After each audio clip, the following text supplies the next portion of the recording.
So Charles Jennings, that's where we go now to, is known around the globe as a man who brought the 70-20-10 model to our attention successfully. It's not completely implemented yet, but he's working on it. He lives the model and he tries to transplant it in our system, and the system means in our thinking system. Together with Vivian Heine, where are you, Vivian?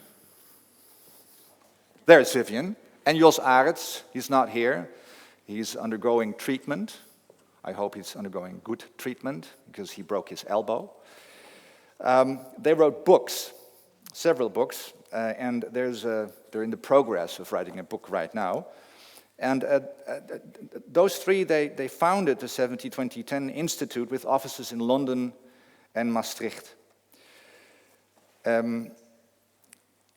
His life, Charles Jennings, for the biggest part, is about learning and development, right? Yep. A lot of research has shown that learning is all about context. Words spoken by Charles Jennings, and I'm sure in his lecture he will explain exactly what he means. Honored to have you here, Mr. Jennings. Thank you very much.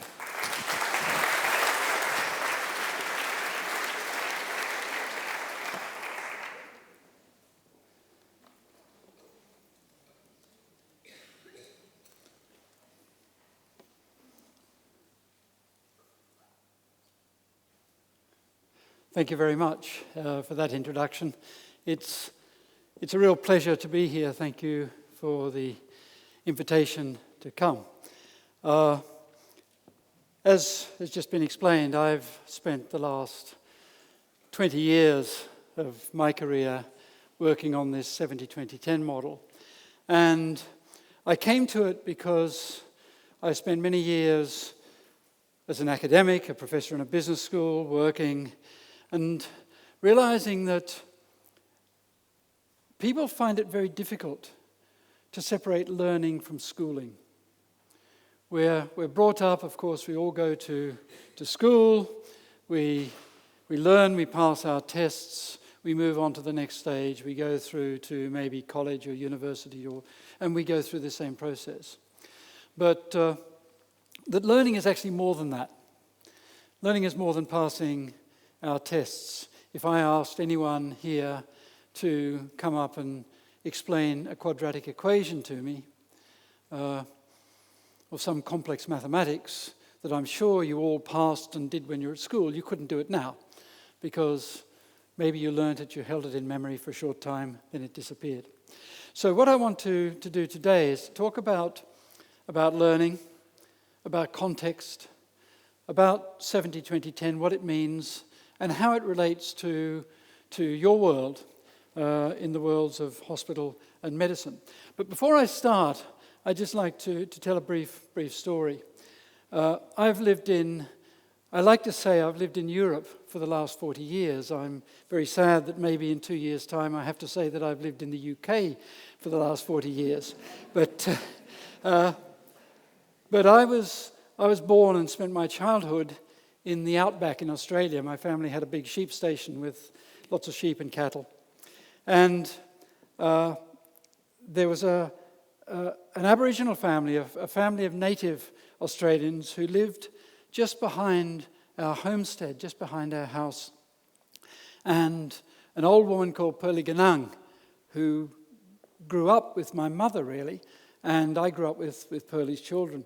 And Pearlie and her family are members of the longest continuous culture in the world.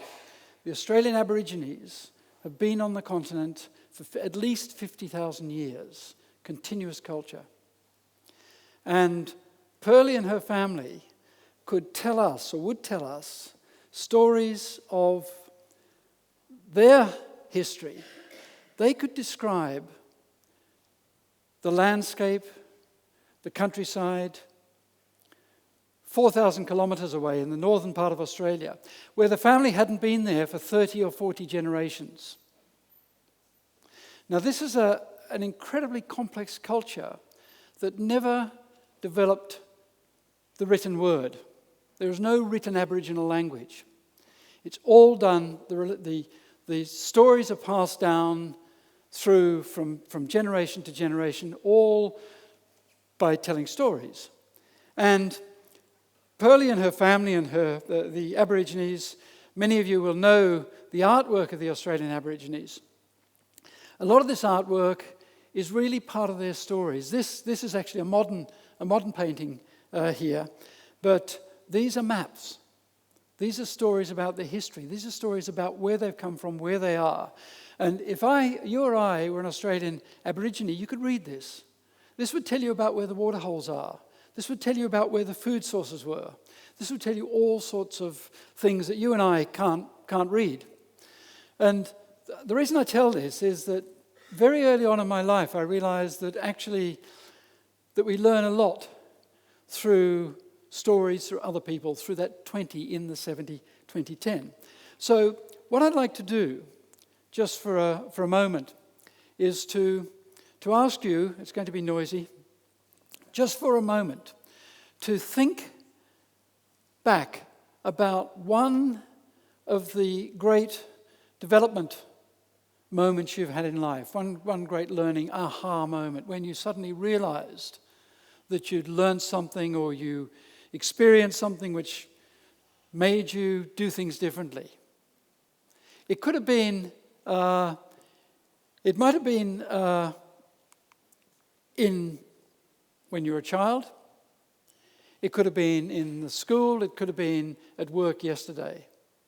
So I just want you to think about this one great learning or development experience, or one of the great learning and development experience. I'd like you just to spend about a minute, turn to someone, the person beside you, and just talk about that great learning aha moment that you've had. Just for a minute.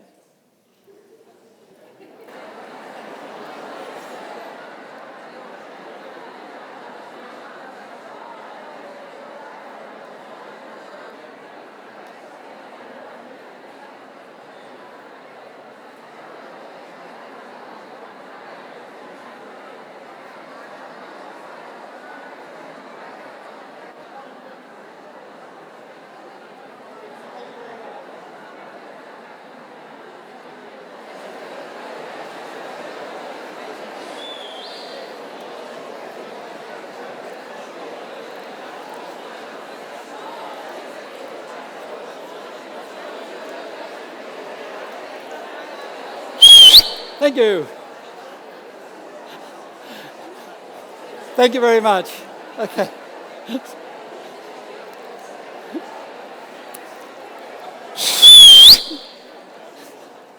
Thank you. One of the things I learned when I was a small boy, how you can attract attention of dogs very quickly. I apologize. My father always said, you whistle dogs, you don't whistle people. So what I want to ask you is this. The question, I don't want to ask you what that experience was, but what I want to ask you is this. Where did that experience occur? Where did that learning occur? Did it occur in a classroom or a workshop? Was it an inspirational professor or teacher? Or was it something that you learned while doing a task? So let me ask first of all, those of you that learned it in a classroom from a teacher, can you raise your hand? Thank you. 1, 2, 3, 4, 5. Okay. Those at 6, 7. Well, those of you that learned it while completing a task, can you raise your hand? Okay, so if you look around, you see that the vast majority. Now, I've asked that question of thousands of people over the last 10 or 15 years. And again, going back to my Australian childhood, you may not realize, but Australians are great gamblers. In fact, Australians have spent more money on food than more money on gambling than they do on food every year since 1947. And as an Australian, I would put a bet on the fact that when I ask that question, that more than 80% of people say that great learning moment was as part of completing a task. When you were trying to do something, you were challenged, and you overcame that, and you managed to do that. And the point I say about that is that the reason that's the case is, of course, we need understanding, we need information, we need knowledge, we need to develop skills, but actually we do most of that in the context of work.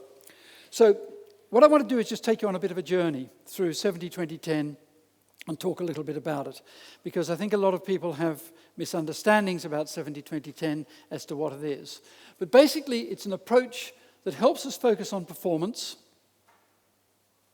more than the learning, I would suggest, and continuous improvement in today's world. So the models that we have for our schooling, a lot of our models for training are based on a world which is past. When we think back, basically our education systems were developed for an industrial society. Our curriculum was developed by the Prussians in the 18th century for military training. So we have these models which have moved forward, but in fact, in the last, certainly in my career, things have changed absolutely dramatically. So 70-20-10, what does it mean? Well, the 70 is really around how do we achieve and develop through working? How do we learn from work? The 20 describes how we learn from others. And of course, we are social animals. We are social. Humans are social. We only achieve what we achieve with others.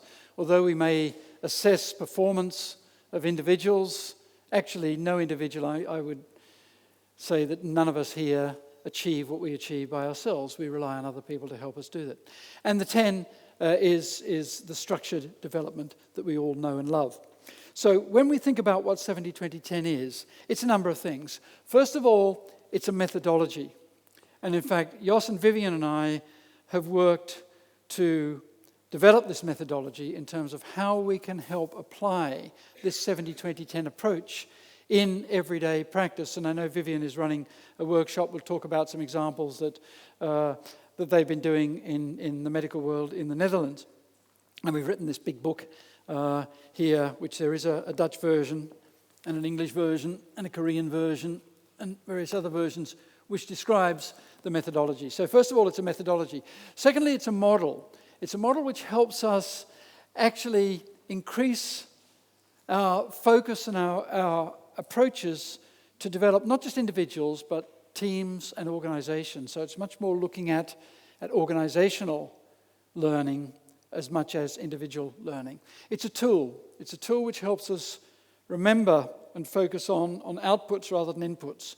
Of course, learning is important, but why is learning important? Learning is important because of what it allows us to do. In other words, how it helps us improve our performance. And lastly, and I think this is really important, and in fact, I've just come yesterday, I flew from Sao Paulo in Brazil into Schiphol. And when I was in Brazil talking to people, I was really impressed that a number of case studies around 70-20-10 there were absolutely focused on mindset. And it was in interesting industries. In fact, the mining industry, there's one big mining company in Brazil that is using 70-20-10 and absolutely focused on how can we change people's minds, understanding to understand that continuous development is really important and that utilizing 70-20-10 as a methodology to help the organization grow and develop is really important. So it's really important. What it isn't, 70-20-10 isn't this little cartoon here. This is supposed to be me here, done by, there is a likeness, I guess, done by a chap called Adam Weisblatt from Nielsen, the big information company. 70-20-10, first of all, isn't some sort of new interface to traditional training. Traditional training will have a role in 70-20-10, but it has a small role. But 70-20-10 isn't just an expanded view. It's not a theory. It's not some sort of new learning theory. It's a reference model. It's a methodology. It's a way to help us do things differently. It's not a fixed ratio. Again, I've had discussions with academics who say, show us that learning will occur exactly in these 70-20-10. Of course, it doesn't. It varies in terms of your organization. In fact, the original study, where the numbers came from, which was a study carried out in the 1980s in the United States, when the study was published, it was published in a book, and someone looked at it and said the 191 people who were involved in this study, it was a small study, only 3 were women. And someone said, well, I wonder whether it would be similar if we studied women. And in fact, they did. They asked the same questions. What was it that helped you build your capability to where you are now? And the original study said about 70% from challenging assignments, tough work, learning through experiences. About 20% learning through other people, relying and getting help from other people, and about 10% from structured development and reading. When a smaller sample of women, around 70 women or so, were asked the same question, the numbers weren't 70-20-10, they were 55-45. So much more reliance on other people. The researchers figured that probably it wasn't 70 for women because in those days, again, we're talking about the late 80s, early 90s, that maybe women weren't given the opportunity for stretch work and stretch assignments. There was that problem. So the point is, it's not a fixed ratio. And it's also not a way to keep one type of development separate from others. In fact, it's doing exactly the opposite. One thing I would say is 70-20-10 is not just extending structured development, adding a bit on at the front and adding a bit on at the back, giving people some work to do in the workplace as part of your development. Of course, that's good. That's a great thing to do, but that's what we call 10 plus. That's just doing the 10 really well by making sure it fits into the workflow and into the workplace. So 70-20-10 is a lot more than blended learning, although blended learning fits into it. Equally, and Bob will talk about this afternoon, about the 5 moments of need, 70-20-10 is not the same as performance support. Again, performance support fits into the 70-20-10 framework. It's an important solution in the 70 bit. Performance support is an important part there, but it's one solution along with solutions such as challenging work, access to information when you need it, all sorts of other things as well, stretch tasks and so on. So it's as I say, an overarching framework. It actually represents an approach to develop high performance. And a man I worked with for a number of years called Jay Cross, who wrote a great book on informal learning, described it in this way, that when we think about how people develop, people learn more about their work in the workplace than they do in the classroom. And all of us know that. I mean, we've been through our courses and programs, and only when we actually get into the workplace to start doing it do we really get a grasp about what it's all about. Novices, people who are new into an organization or new to a role, will tend to rely more on some formal development than people who have been in a role for a long time. If I ask any of you who have experienced, maybe leaders, how many programs or courses you've been on in the last year, the answer is probably none. And the reason for that is you don't need that formal structured development because you have that embedded in the way you are. But veterans will rely much more on informal learning. People who have been in their role in organisation for some time will rely on learning through developing insight, through experiences and practice and so on and so forth all the time. But we also know that formal works very well with explicit information. When everything is codified, when we know the answers, formal learning works really well. When we don't know the exact answer in a situation, informal works much better.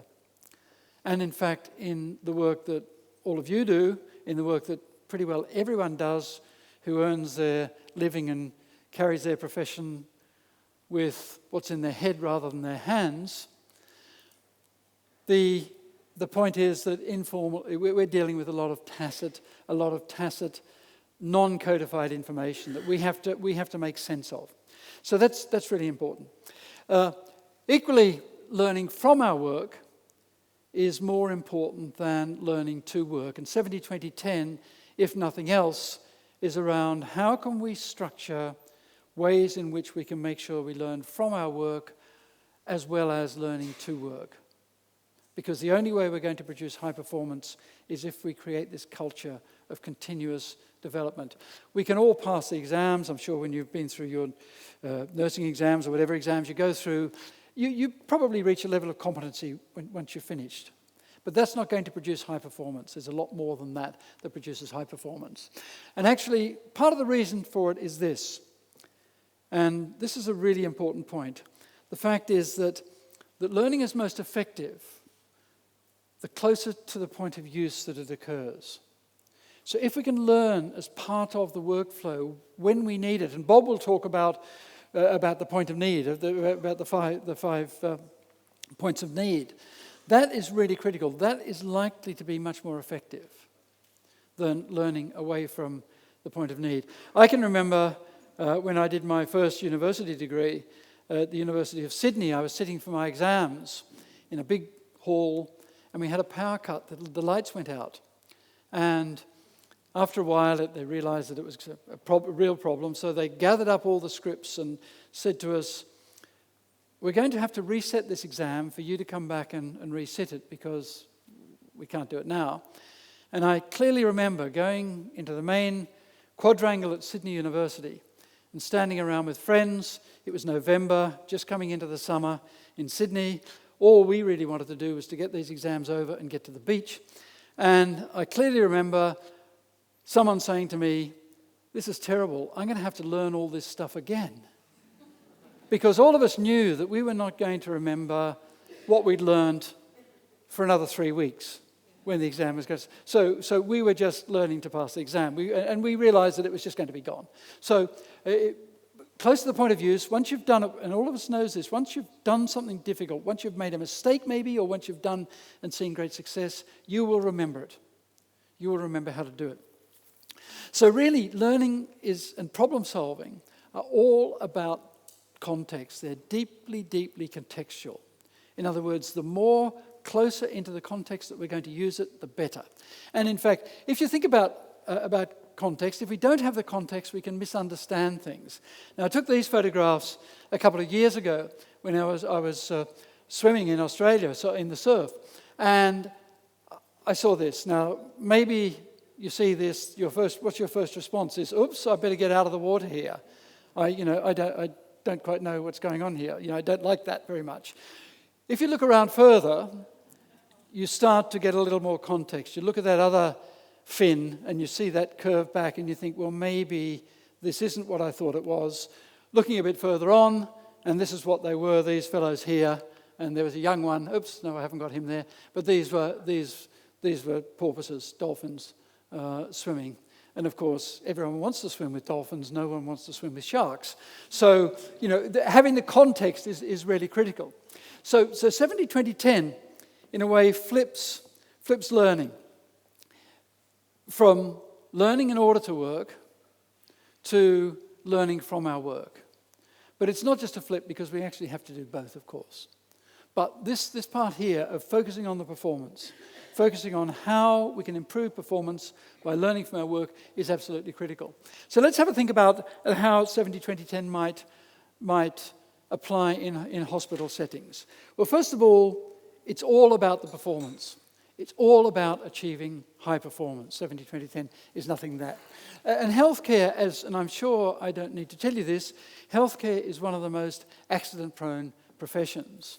I don't think there's any blame to be placed here, but we all know this, that if we look at US and UK data, in the US, a study done in 2013, 400,000 premature deaths in the US were due to associated with preventable harm. In the UK, a study done 10 years ago or more identified that 34,000 people were killed due to human error in medical situations. It's complex. The world you work in is incredibly complex, and mistakes happen. Things go wrong. And actually, the cost of those mistakes are huge, absolutely huge. So how do we address this? Well, the way that 70-20-10 thinking addresses this is that we learn through four basic elements, a combination of four. We learn through challenging experiences. We learn through being put into a situation where we're stretched, where we're learning new things. We learn through opportunities to practice. Again, practice is really, really critical. We learn through creative conversations and knowing the right person to ask the right question. And we learn it also through reflection, through taking a step back and thinking, why did that work? How have I gone? How has the team operated? Has that done well? What could we improve? Doing those sorts of things are all important. So I just want to quickly go through some of these, the importance of these. So let's take the importance of experience. Well, first of all, probably one of the greatest thinkers around learning and memory, Eric Kandel, who won his Nobel Prize for that, talks about learning being the ability to acquire new ideas from experience and retain them as memories. So people like Kandel and many others simply define learning as being exposed to new experiences. Another man called Atul Gawande, who's written a great book, and if you haven't read it, I would really recommend you read this book. Gawande is a surgeon at Harvard Medical School, and he wrote this great book called the Checklist Manifesto. And he's been working with medical centers and medical organizations around the world, improving or lowering mortality rate. In fact, he's had incredible success in surgeries, lowering mortality rate by almost 50%, 47%.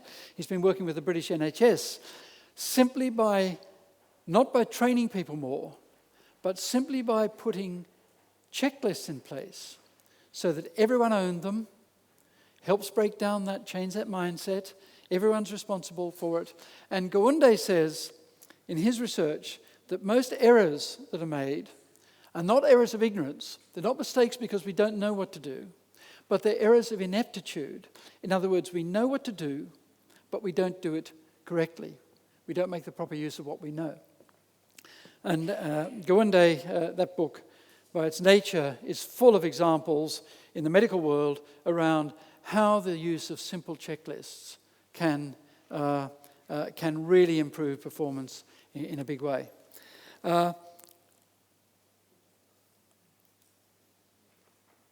Another thing I just wanted to mention was sometimes getting these changes takes a long time.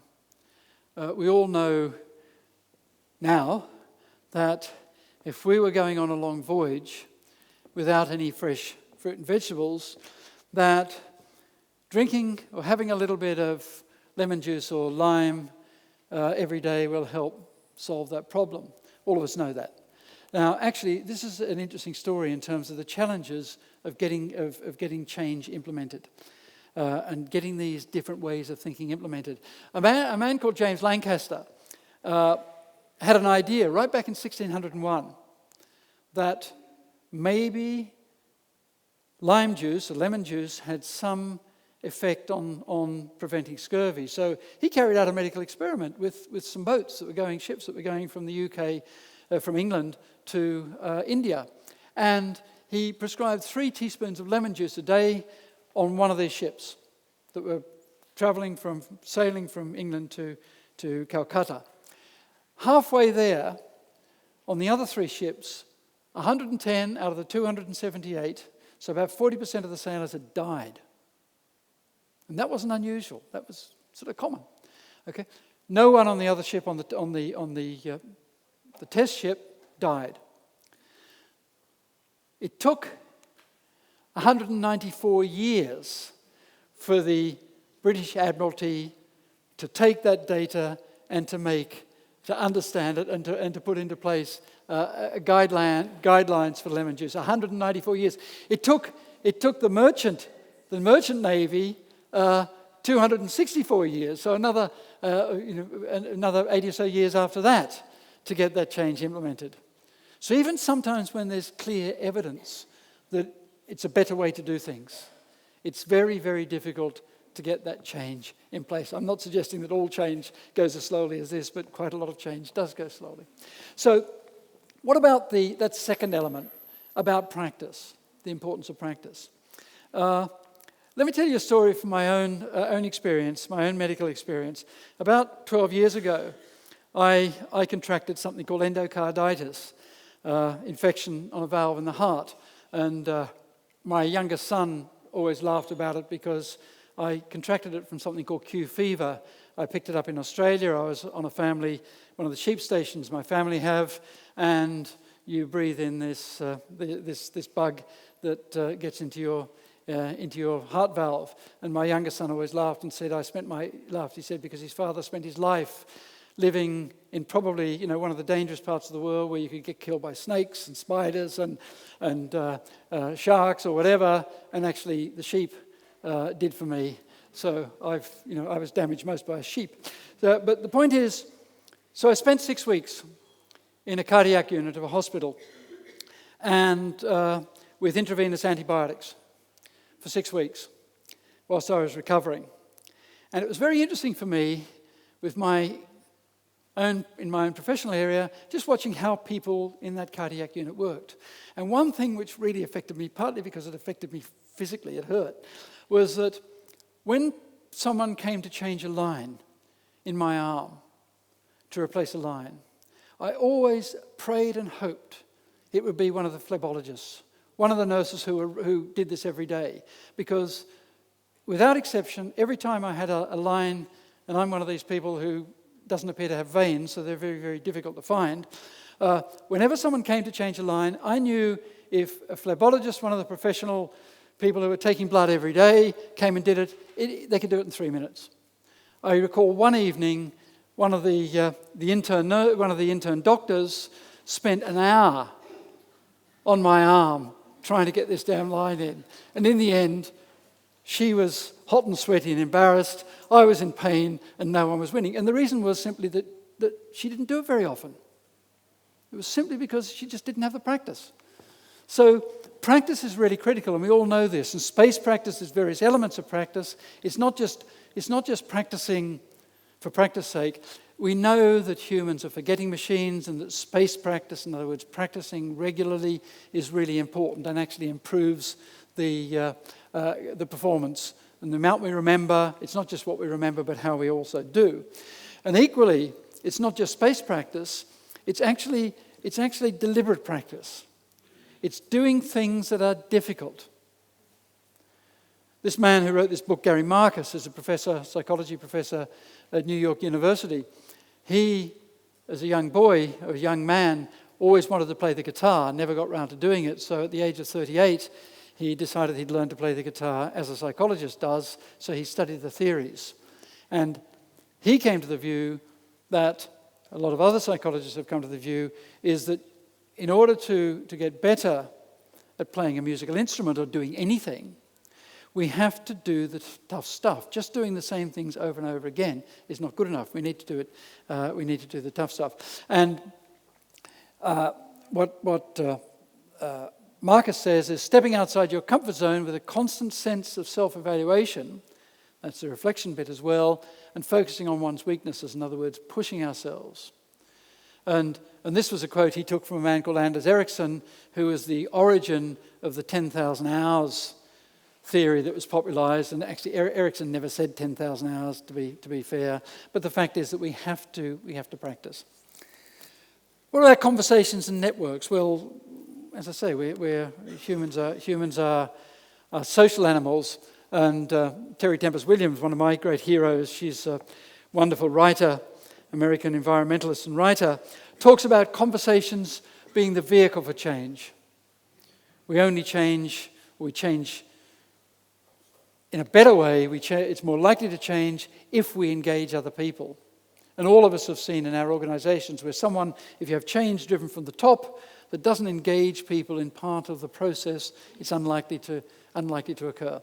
And again, Jay Cross said, and I think this is absolutely true, that conversations are the stem cells of learning, for they both create and transmit knowledge. Frequent and open conversations increase innovation, and people like to talk. And we all know this.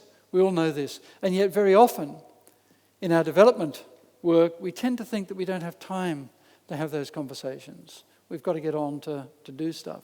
So that's really critical. And we also know when we look at the research has shown that social learning, using and working with other people, Burson by Deloitte showed that organizations with strong informal learning capabilities, including social learning, are 3 times more likely to excel at developing their people. We also know from other research by the Corporate Leadership Council that where people work together, share, and interact socially, the levels of engagement with people who carry out on-the-job learning and social learning, those levels, not only does performance go up, but levels of engagement goes up. People are more engaged with what they're doing, they're more likely to stay in their job, more likely to continue to perform well.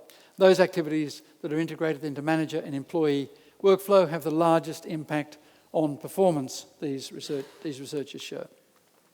So what about the importance of reflection? Well, reflection is absolutely critical because reflection breaks something called closed loop practices, closed loop systems. And closed and open loop systems really describe the way in which we are open to learning from what we do. Closed loop systems where failure doesn't lead to progress because information about errors are misinterpreted or they're hidden. Whereas open loop systems are where failure is acknowledged and then rationally dealt with. And in fact, there's a very good example. An Englishman called Matthew Syed, who was actually the world champion table tennis player for a number of years. He wrote a book called Black Box Thinking, which compares how the aviation industry deals with mistakes and errors and how the medical industry deals with mistakes and errors. And the aviation industry, interesting, has so embedded this open loop approaches that when we get into one of those metal tubes and get hurled up in the air, we are probably in the safest time wherever, anywhere. I mean, the safety records of the aviation industry is phenomenal. And they have processes that help them in that way. So, for example, there's a global policy in aviation. If you're working on a flight deck, if you make a mistake or an error, if you report it within 48 hours, and there's a body to which you report the error you made, you cannot no legal action can be taken against you, and that body then publishes all the error reports and circulates them to pilots around the world. I've got a very good friend who's a retired pilot now, and he said it used to be very interesting reading. Every month you'd get the reports of the errors, and sometimes they were very minor errors, but errors that led to changing the way things were done, the practices that were completed. One was a simple one that was reported. Actually, it resulted in a crash in America, and the pilot survived, where two flip switches were side by side, and one did something to do with the wheels and one did something to do with the flaps, and they looked the same. And he just pressed the wrong one. Reported it. What did they do? That design on that particular aircraft was changed so that one switch had 2 little wings on it and the other switch had a little wheel underneath it, and no one made the error again. So simply doing things like that, that's open loop thinking. That's open loop practices that do that. Reflection is also important. Reflection is important, but one of the challenges that we have is very often people say, I don't really have time to reflect. We don't have time. We're so busy. We have so much to do that we don't have time to step and take time out to think about what went well, what didn't, what have we learned from that. Just let me tell you a story. This man here in the bottom left here is a man called Santiago Alvarez de Mon. Santiago is a professor at the ACE Business School in Barcelona, and he has been working with Rafa Nadal since Nadal was a teenager. And that quote there from Santiago says that Nadal has never, ever been one of the top 5 tennis players on pure talent. In other words, if there was some sort of talent pool, Nadal wouldn't be in it. And of course you say, that's crazy. And Nadal is not only one of the top tennis players, he's probably one of the top tennis players of all time. And but Santiago and his researchers have studied Nadal's performance in tens of thousands of hours of playing tennis. And Nadal does something which is really interesting that's different to what other top tennis players do. So could anyone tell me, that you've all seen Nadal play tennis, presumably, even if on television. What sort of things does he do which are different, apart from that?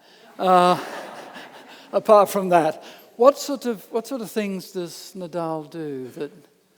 Rituals? Yeah, rituals, yeah. What do you think they're about? Why do you think he does those? I think it helps him get into a mindset for. Yeah, that's exactly what he does. In fact, it's learned behavior. I thought he was OCD, actually. I thought that when I first saw Nadal play tennis, because he comes out and he does all these rituals and so on. He has learned to do that. His uncle, his coach, taught him that if he was going to be successful, he had to become an obsessive reflector. He had to learn to reflect on what went well or what didn't go well, why it didn't go well, and how he could make a correction. And in fact, when Santiago and his team studied, looked at film of Nadal and studied his results, one thing Nadal does is he corrects his errors very quickly. Even other top players, even people like Federer and Williams and all these people, they sometimes get into habits where they're just overhitting a ball. The serve just goes a bit too far. Nadal doesn't. He does it once, corrects it. And so he outperforms his talent. In fact, Santiago says if there was a talent pool, Nadal, if there was a talent pool for tennis players, Nadal wouldn't be in it on raw talent. But Nadal has learned obsessive reflection, and he does it in just seconds. And often when I work with organisations and people say, well, we don't really have time to sit back and reflect. This man works in higher pressure than any of us probably ever work in. And he's able to carve out 5 seconds just to say, how did that go? What went well? What went wrong? If it didn't go well, what do I need to correct it? Okay, I'll get on with it. So he's just reflecting all the time. In fact, it shows a little bit if you watch him. He takes longer to serve than other people. In fact, he's lost more points than any other player in the open game for time wasting on serving, because sometimes he gets so reflective that he just bounces that ball another 3 or 4 times more whilst he's thinking what went well, whatever. And so, but the point is, you don't need to take a whole pot of time to do this. You can learn to do it. It's just it's a habit. And I've worked with management teams where simply in their meetings, they just close their laptops, put their paper away, and just talk about what's gone well, what hasn't gone well, what they could do next time. Just talk about it for a little while. It might be just 10 minutes. Has a huge difference. I work with a team actually overseeing childcare in New Zealand. They found that team found huge development, huge improvements simply by doing that. Just every 3 months when they met for their strategic meeting, they took an hour just to talk about that with each other. I've seen it. My wife worked in the NHS for many years. The doctors in the surgery she worked in used to have lessons learned. Once a month they'd get together and they'd just talk about the successes and failures that they'd had and what they could do differently, just what lessons have we learned, and shared that. Really simple little practices, things to do. So in all this, how important is building is the formal training in building high performance? Well, it is important, obviously. It helps us get started. There's no doubt about that. When we think about it, needing to know things, memorization, there's certain stuff that we just need to know. And in a way, having the structure, the 10, that's really useful in terms of helping us need to know. But once we move from that core information that we just need to know, because of course everyone says, well, you need to know everything. And the answer is, well, it would be ideal if you knew everything, but you're not going to remember it. So really you need to thin down to exactly what are the critical things that you need to know. So beyond that, there's familiarization and on-demand. There's things you need to be familiar with. In other words, you need to recognize, this is one of those situations.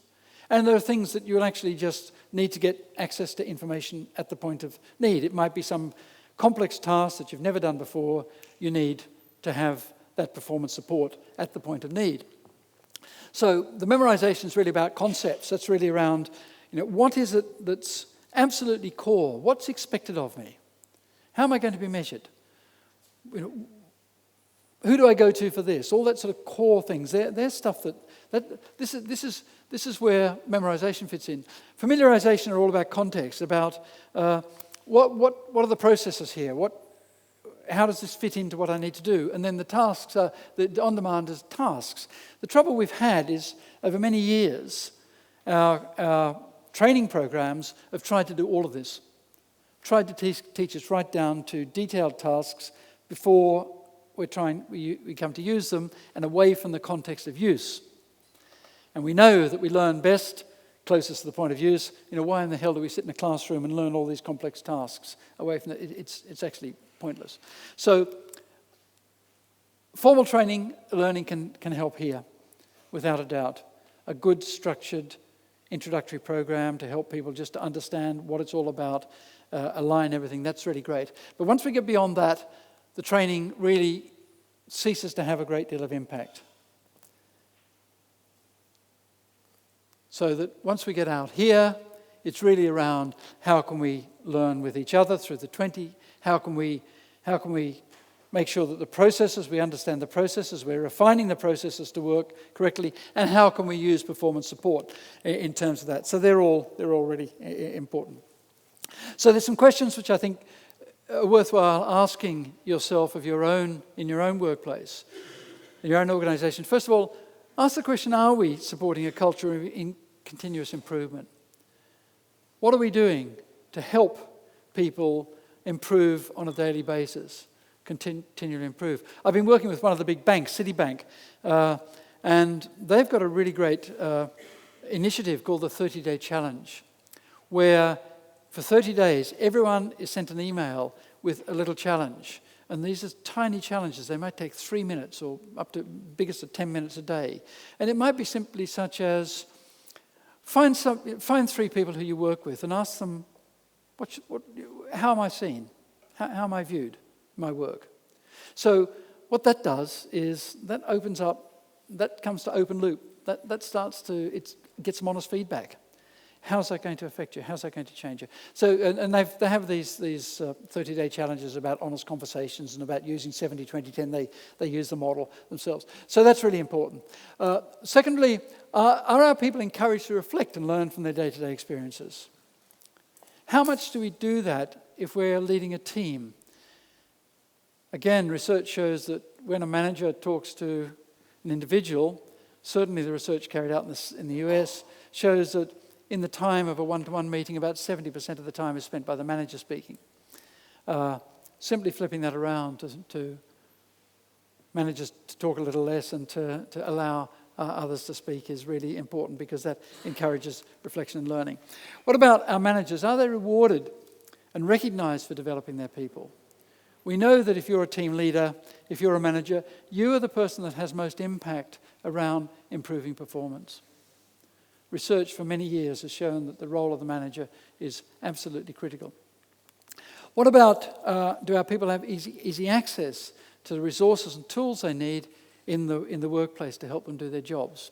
In other words, do we have systems, do we have resources that people can get access to? Are you using your checklists? Are you using these sorts of tools to help people do their jobs better? Because actually, if you're involved in learning and development, if you're involved in leadership development, actually what we're all about is helping people do their jobs better. That's really what it's about. And if people do their jobs better, organisations perform better. So really it's around how are we doing these sorts of things.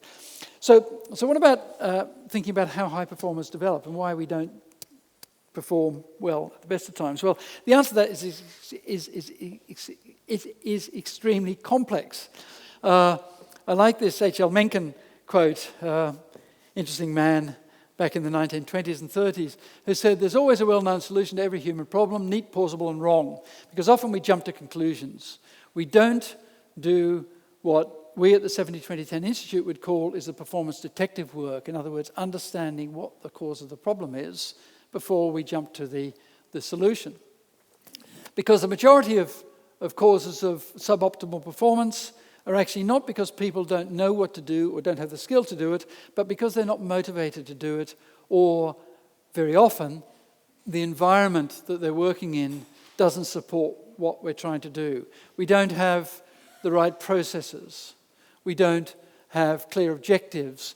We don't get feedback. We don't have the right tools and resources. These things down here are the majority of the reason that we don't underperform, which is partly why we developed the methodology, the 70-20-10 methodology, in order to be able to identify the causes, the problems, the business problems, the people problems, the influencing factors, and then put together solutions which are based on that. And those solutions then are the 70 solutions, the 20 solutions, and 10 solutions from that.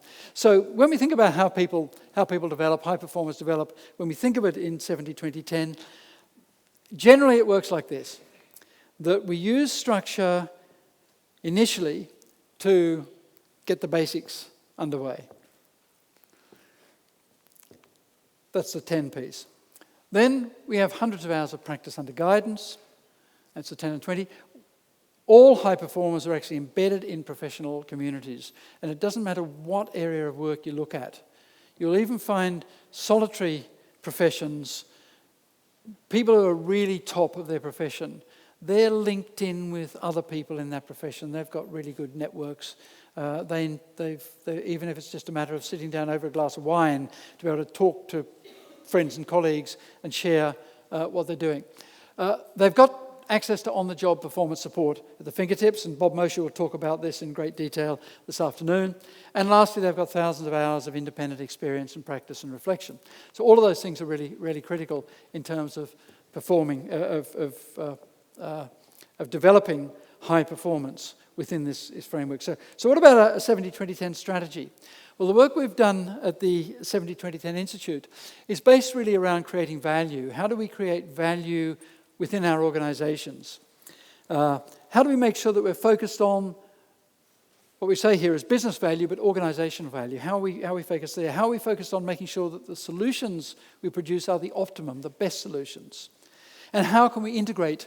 How can we do this without having to take people away from their workplace? And anyway, if we do that, we know it's not going to be so effective. But how can we do this in a different way? And so this methodology that we've developed and is in this big coffee table type book, which is actually a very practical book. It's really around developing this mindset. And we've identified 5 roles. So when we look at how we develop, how we support our organizations, these 5 roles are really critical. The first one, you notice they all have performance in their title. So the first one is around the performance detective. I'll talk just a little bit about each of these. Then there's the performance architect, the person who architects the solution. The master builder will be involved in building, co-creating the solutions. Then the game changer is an interesting role that doesn't exist in terms of any learning function I've ever seen, which is really partly about managing process, but partly about making sure that change occurs, that we don't take 265 years to get change embedded. And lastly, the tracker, and that's really important in terms of how do we know when we're being successful, or how do we know when we need to improve? So when we look at this, there's also an approach, and Vivian, I know in her workshop, is going to work on this. This is just a tool and approach we use where we start with the organisational results when we're doing the detective work to understand how it's going to look when it's finished, and then we work through to the 70 solutions and the 20 and the 10 solutions. But the performance detective carries out, first of all, a business or organisation analysis. In other words, what problems are we trying to solve here? What is success going to look like? And the tracker's work fits in here as well. In other words, how are we going to measure that success? Is it around infection rates decreasing? Is it around infection rates decreasing? Is it around cycle times increasing? Is it around implementing new process? Whatever it happens to be. And then identifying the performance required. What do we need people to do in order for this to happen? And then the influence analysis. What factors are influencing this? What are likely to be barriers? What are likely to help us? How do we work this? This is all what I guess in the past was called performance consulting work. In other words, doing a good analysis before you start, so knowing where you're going. Then the architect will look at the canvas, the landscape, and will determine how the solution could be built, or how the solutions could be built, but planning for the whole 100. Thinking about what can we do in the 70 space? How can we support the performance on the job? How can we help provide the right information? How can we do all those things? What about the 20 space? How can we help by utilizing other people? Is there something ways in which we can do that? And then the 10. So we work through there. But always thinking about the result.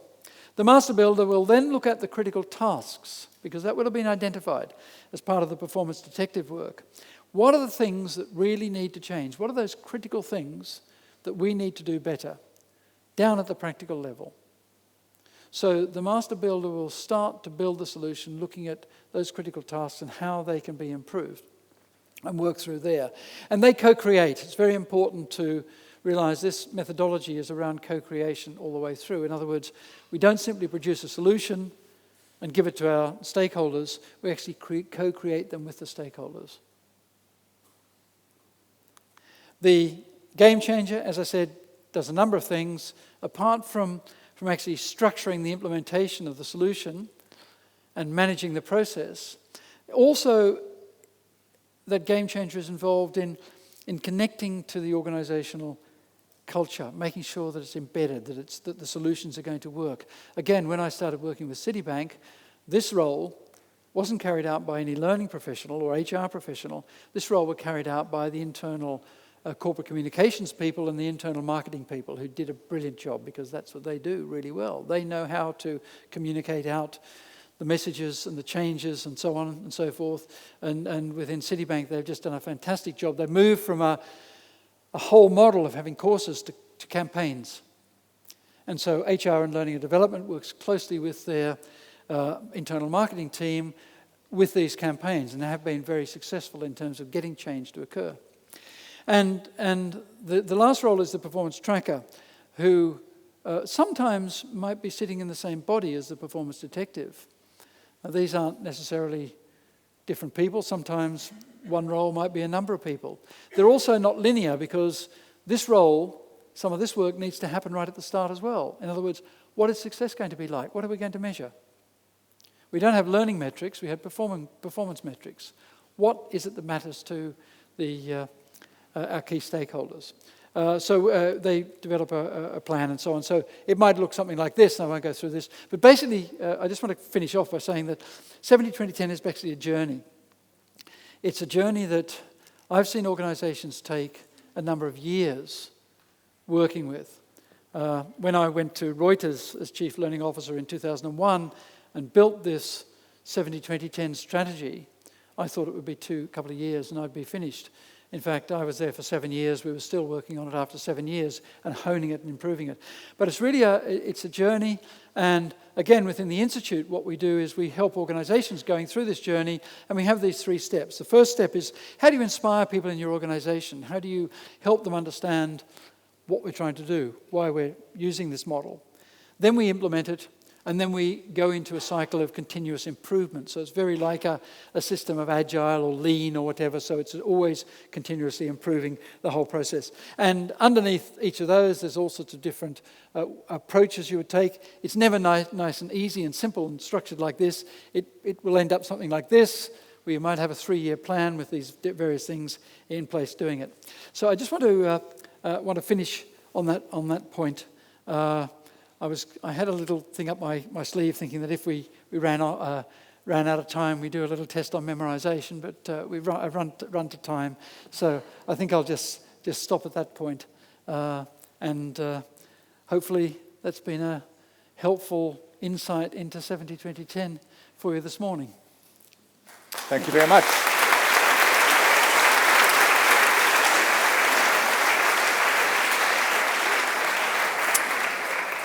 Are there any questions for Mr. Jennings?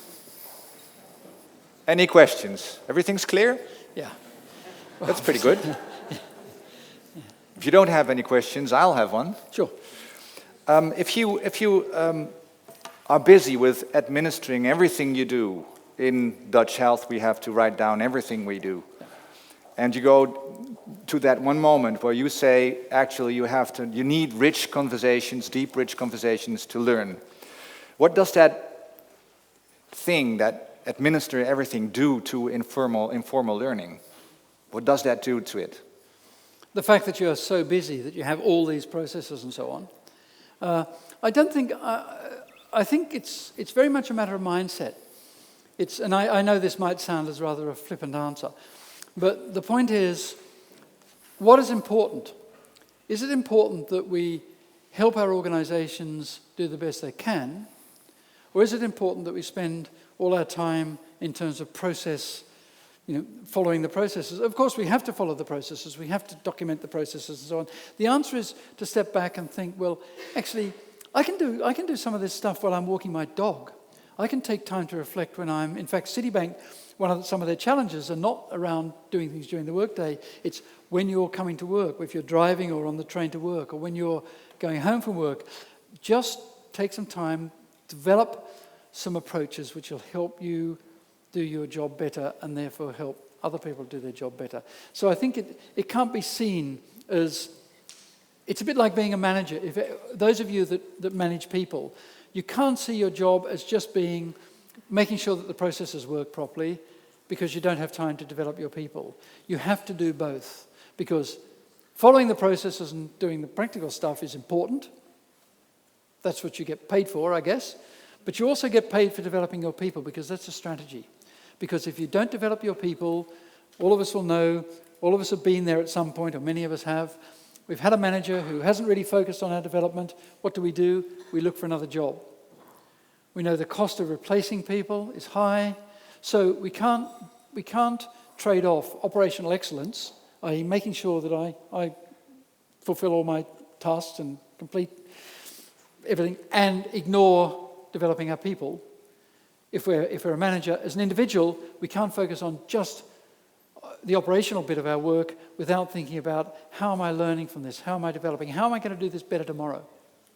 And I've seen some really, really good examples in strange places. I saw it in a government agency, a financial government treasury department, where one young woman had changed a form in a very simple way that made it so much easier for everyone else to do that and therefore released time to do other things around, particularly for managers to develop people. So it's not a trade-off. You have to do both. It's not easy, but it works. Be creative. Yeah, be creative. Yeah, exactly. Yeah. You have a question here. There is a question. Yes, thank you for the excellent presentation. I was wondering, yesterday evening was some television program which shows development, and first of all it shows some slides about aviation industry, then about car industry, and then it shows something about education.